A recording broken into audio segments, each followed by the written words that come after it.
Ladies and gentlemen, seekers of meaning, there is an idea, old as myth, buried in dreams, yet more urgent today than ever.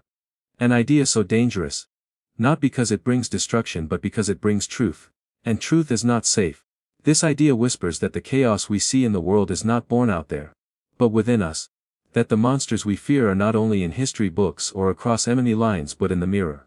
The idea that every human being carries within them a shadow, a dark, unconscious self made of all the things we reject, deny, or refuse to see.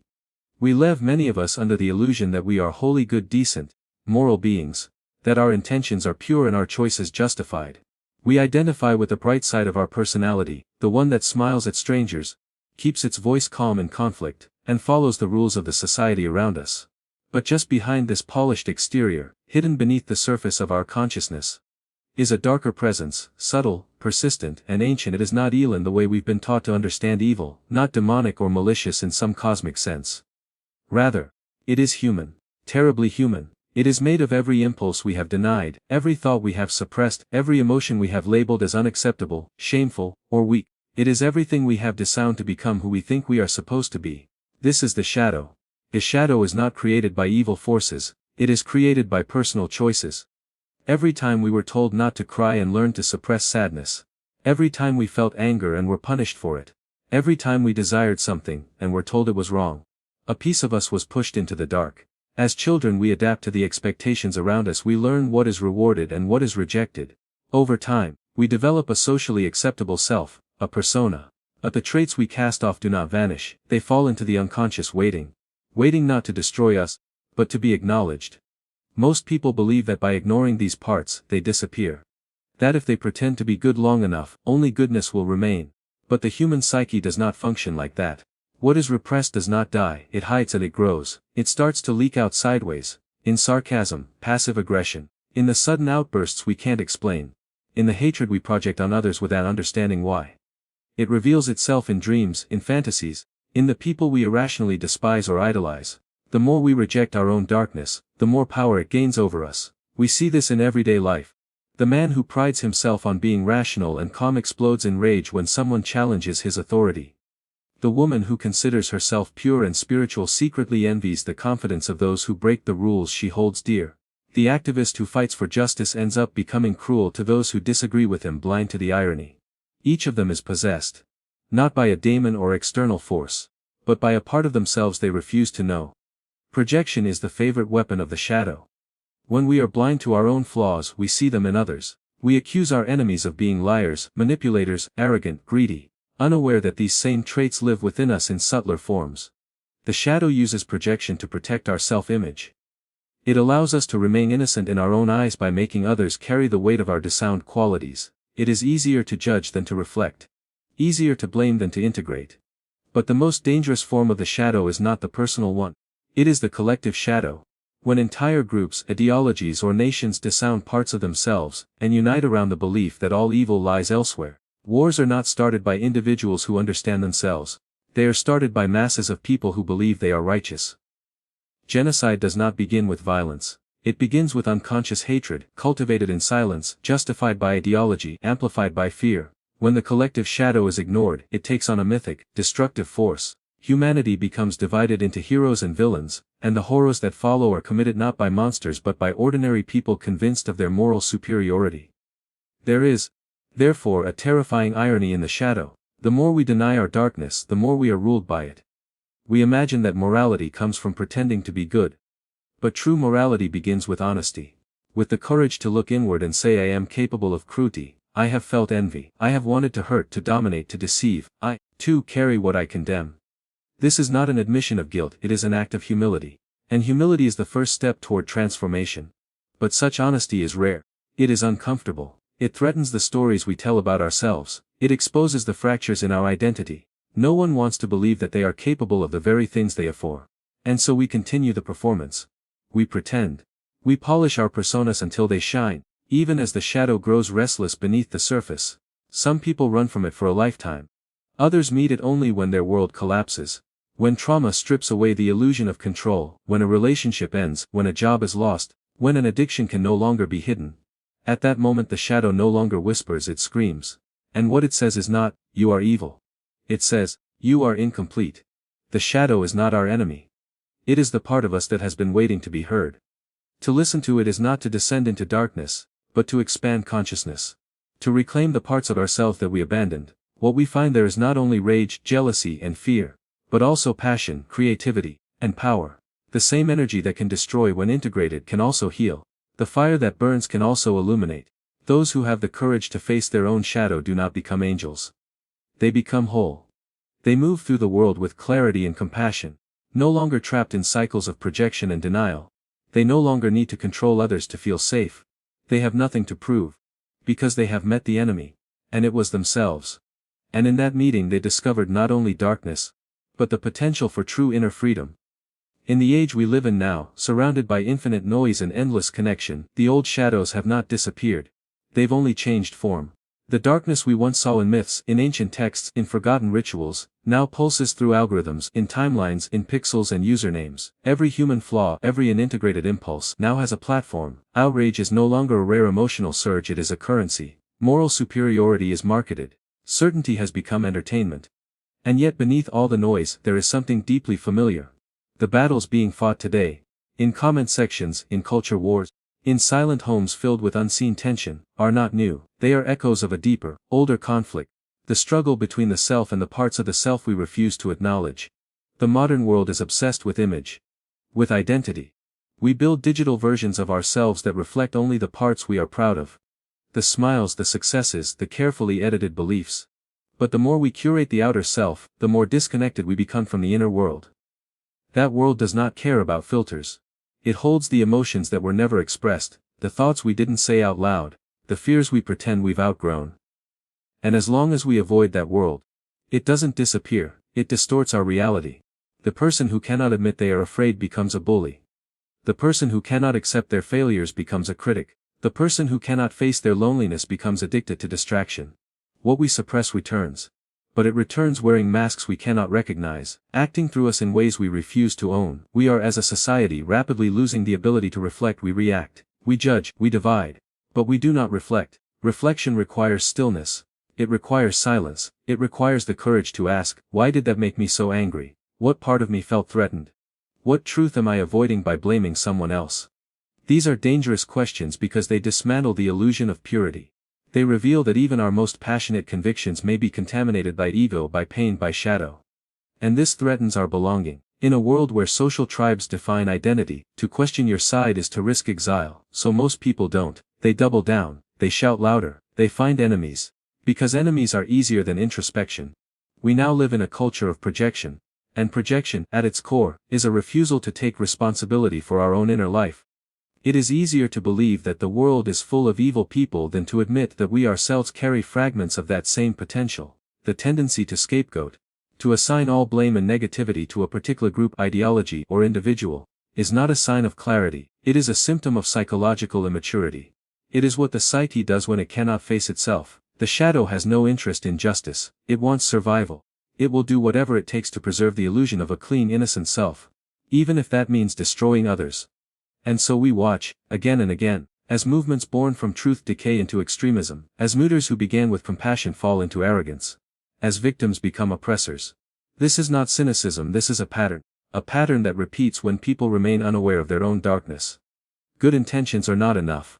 Without self-knowledge, even the purest desire can become a weapon. When someone is convinced they are absolutely right, and they have not examined their own motives, they become dangerous. Because certainty without reflection is fanaticism in disguise. At the same time, the personal cost of ignoring the shadow is immense. Depression, anxiety, addiction, these are not just medical conditions. They are often symptoms of an inner conflict, a war between the self we show and the self we suppress. The person who smiles all day and cries at night is not living two lives, they are living one life in fragments. The person who overworks, who cannot rest, who fills every moment with noise, is often running from something silent inside them. That silence contains the truths they were never allowed to speak. The desires they were told were wrong. The memories that were too painful to process. The unacknowledged parts of the self are not passive. They knock, they leak, they manifest, not just emotionally but physically, socially, spiritually. They affect our choices, they color our relationships, they shape our destiny without our permission. But the real tragedy is that what is buried in the shadow is not only darkness. It is also power. the courage to speak your truth, the creative fire that was labeled as too much, the instincts that were called selfish, the confidence that was mistaken for arrogance. These are not flaws, they are energies waiting for integration. The shadow holds not only what is painful, but what is potent. What was once cast out can become the source of healing. The very emotion you were told to repress may be the key to your purpose. The anger you hide may contain your voice.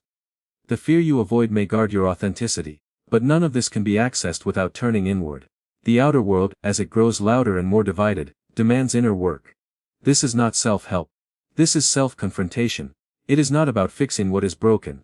It is about uncovering what was buried. The invitation is not to become someone else but to become whole. And wholeness does not come from pretending to be good. It comes from integrating all that we are. The parts we like and the parts we fear. The person who walks this path becomes less reactive, more grounded. They do not need to prove they are right. They do not need to shame others to feel strong. They begin to live with clarity, because they have nothing left to hide from themselves. And in that space of inner honesty, a new kind of strength is born, not the strength to dominate, but the strength to understand. There comes a point in every life, whether through crisis, silence, or unbearable repetition, where the mask begins to crack. The carefully maintained persona, the socially accepted self, the one who plays by the rules and says the right things, no longer feels alive. Something begins to stir in the background, not loud or violent at first, but persistent. A subtle discomfort, a restlessness, a sense that despite everything appearing in order, something essential is missing. This moment is not a breakdown, it is the beginning of a breakthrough. The personality we have worn like armor starts to feel too tight, not because the world has changed, but because something within us refuses to remain silent any longer. What rises in that moment is not chaos. It is the unlived life. The process of transformation begins not by adding something new but by recovering what was lost. The forgotten instincts, the exiled desires, the honest emotions that once had no place in our identity begin to rise from the depths. This return of the repressed is not an attack, it is an invitation. To ignore it is to remain fragmented, to live half a life in pursuit of external validation and temporary relief. But to accept the invitation is to walk a different path. Not upward toward perfection, but inward toward integration. Integration means the willingness to hold opposites within the same self. It is the quiet courage to admit that you are capable of both love and resentment, loyalty, betrayal, tenderness and rage, and that all of these do not make you broken.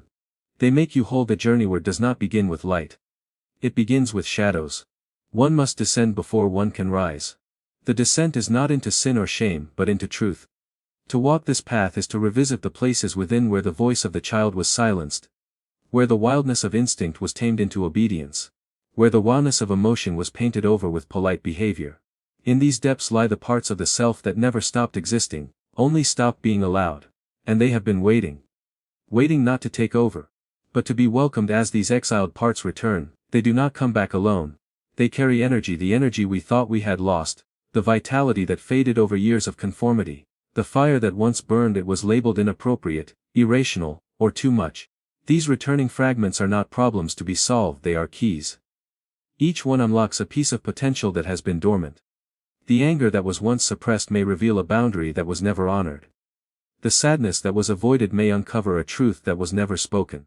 The envy that was buried may point toward a desire that was never claimed. Nothing in the unconscious is random. Everything is trying to speak, but the integration of the unconscious is not an intellectual task. It cannot be accomplished by analysis alone or by reading words on a page. It requires embodiment. One must feel what was not felt. One must give form to what was formless. This is why creative expression becomes a gateway. Not as entertainment but as revelation. The dream that disturbed your sleep, the image that arises uninvited in meditation, the spontaneous emotion during stillness. These are not noise, they are messages. Symbols from the soul, they are the language of the deeper psyche, not logical but meaningful. To follow them is not to escape reality but to deepen it. To understand them is not to control them, but to participate in the mystery of the self. The goal is not to eliminate darkness, but to bring it into relationship with the light. One who integrates the shadow does not become morally pure but morally aware. They no longer believe a myth of their own goodness. They do not deny their flaws, nor are they ruled by them. They live with contradiction, and because of that they are harder to deceive. They are not seduced by the collective lies that paint others as evil while painting oneself as righteous. They see complexity where others see categories. They choose honesty over comfort. They respond rather than react, and in doing so, They reclaim the autonomy that was lost when the unconscious ruled them from below. This transformation cannot be rushed. It does not follow a linear path. There will be regressions, resistance, and revelations. There will be moments when the old patterns return, disguised as progress. There will be temptations to retreat back into the familiar mask. But the deeper self, once awaked, does not forget. It calls again and again, not with force but with knowing. The more one listens, the more finely attuned one becomes to that voice. It begins to speak not only through pain but through intuition, through synchronicity, through the subtle alignment of inner and outer events. Life begins to feel less like something that happens to you and more like something that speaks through you. What emerges from this process is not a perfected human being but a grounded one. Someone who knows their wounds and no longer hides them. Someone who understands their history and is not trapped by it. Someone who has met their own capacity for destruction and therefore chooses creation. This person does not need to dominate to feel strong, does not need applause to feel worthy, does not need certainty to feel secure. Their presence is calm not because life has become easy, but because they have become real. Their authority comes not from superiority, but from integration. They do not preach, they not seek followers, they embody freedom. And this embodiment becomes a quiet revolution. It changes how one loves, how one works, how one walks into a room. It influences others not by instruction but by transmission. The integrated human becomes a mirror. Not showing others who they should be, but showing them who they already are underneath the fear. In a world obsessed with projection, this kind of presence is rare, and therefore it is powerful. It disturbs, it reveals, because it does not pretend. It leads not by force, but by example. So yes, this idea is dangerous. It dismantles the false self, it demands courage instead of comfort. But it is also the only path to peace, both within and without. To reject the shadow is to stay asleep, to face it is to awaken. The world doesn't need more perfection, it needs more wholeness. The real battlefield is not out there, it is within. And victory belongs not to those who conquer others, but to those who've dared to know themselves. Thank you.